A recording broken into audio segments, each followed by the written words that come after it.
Kumai, mi nome tá Zoraida Molina Arndel. Explicação provérbio ng 7. Dengue tempo de Salomão, adultério tá sinal de peligro, riba tur terreno.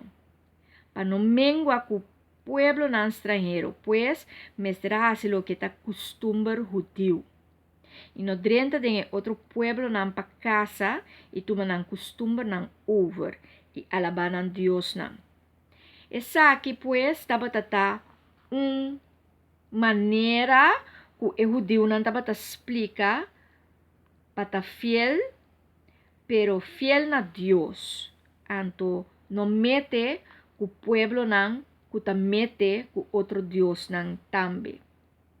Pues, estava señal de peligro riba terreno hopi mais amplio que actualmente nós toma ou nós papel de adultério, nós papel solamente de cortamento de orelha entre homem e mulher, pero dengue tempo de Salomão adultério estava mais leu. E estava over de país não também, que mendi para não casa com mulher de país estrangeiro, para não trazer um costume estranho de adoração para outro Deus dentro do país de Israel.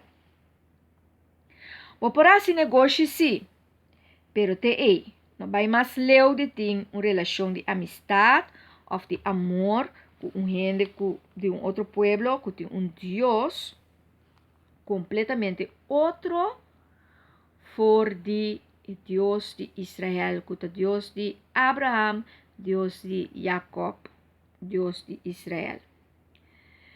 Turpica tabata cai bau de adultério.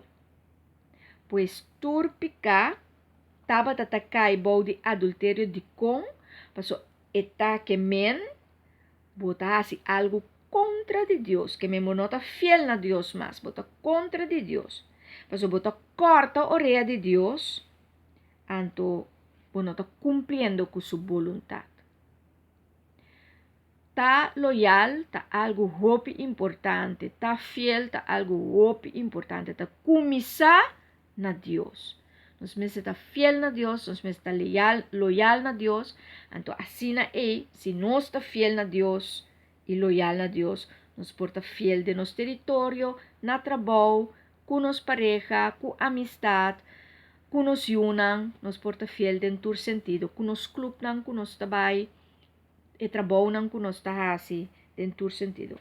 Pero se nós não está fiel com Deus mesmo, com Deus, então nós perde caminho. Pois Salomão está papia de Isaac, então ela papia também de sua própria experiência, de lo qual ela passa dentro e lo qual ela mira. Gente escolhe rato para uma decisão rubês. E essa aqui lo hibe de peligro.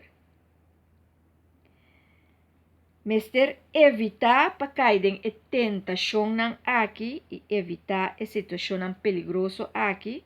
Pensei Salomão tabisa tenha cuidado. Tenha cuidado com o tipo de trampa aqui para nós não cair em trampa aqui. Have fun with the journey.